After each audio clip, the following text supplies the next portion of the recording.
Next one from Darcel. Good morning, Curtis. My question today is about potatoes. I'm in the northeastern Ontario. What kind of potatoes would you recommend for long-term storage? I have grown potatoes in my garden beds and also have in those black cloth growing bags on my patio. I'm not sure, but I seem to get a better harvest in my garden beds. How do you prevent or what causes those brown speckled spots on some potatoes? What is the real water requirement for growing them? Also, what is the difference between buying seed potatoes in the spring and using a potato from last year's harvest to start your next year's crop? Thanks again. I really enjoy your weekly videos. So I'm not like certainly, here's the thing with potatoes. For the 10 years that I've been farming, I've only grown potatoes 10 times. Actually, maybe a little bit more. Call it 20, because there's some years, or say 15. There's some years where I've done a couple plantings in the year, but for the most part, I plant potatoes once. Whereas lettuce, I've probably grown, I don't know, 1,000 times because I've planted it, 30 times a year. Oh, say 300 times, because I've planted it 30 times a year for 10 years. So I know more about that crop. Those spots you get on the leaves for potatoes, I haven't really seen a downside of those. I had them on everything I harvested this year, and all my potatoes came out nice. So I don't know what that is, but I'm sure somebody who's grown potatoes more than me would tell you.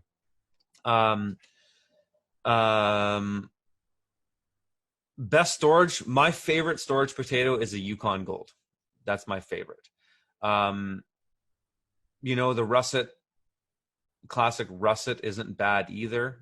But I've been able to keep my Yukons for the longest. They're just a hard potato. They just seem to store really well. Store them dirty. If you haven't seen the video I did with Wolf from Greencroft Gardens, it's in from the field. Check it out. Did that last fall, all about storing crops long-term over the winter in your cold storage. We went over the protocols for every single crop. It's a super, super valuable video.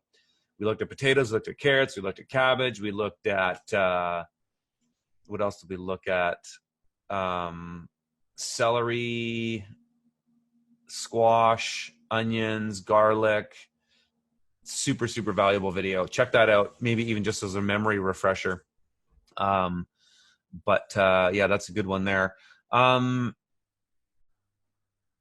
And then what was your other part about seed potato? Well, I mean, to be honest, I've never visited a seed potato operation. And that's something that I should visit now that I think about it. I've visited a couple seed savers before, Dan Brisbois and John Alcock. Both those are in from the field. But seed potatoes I haven't visited before. A lot of seed potato comes from the US. Is it Idaho where a lot of that comes from? But I'm not exactly sure. I know the challenge I've had with planting my own, say I store potatoes, which I do every year. I store for the winter, and I've never actually planted my own potatoes. The main reason is that they don't look that great by the time I go to plant the next crop. And that could be just because my cold storage isn't totally optimal for planting the next year. Whereas I've got a couple local guys that I buy seed potatoes from that do it right. At least they have enough for small guys like me. They're not major potato operations. And actually this year I got everything from Buckerfields in Kelowna, which is just my local farm supply. So previously I was getting all of my, in previous years, I got for many years, all my seed potato from Farmer John. What the hell is his farm? He's up in Armstrong. And what the hell is his last name? I forget. But he retired this year, so I didn't get anything from him this year. I would have loved to, because he always had really good product. And do I have his name saved? Oh yeah, John Cox, Sweet Life Farms. That's where I used to get all my seed potato. But John's retired now. So I don't think I'd even be able to make a video with him.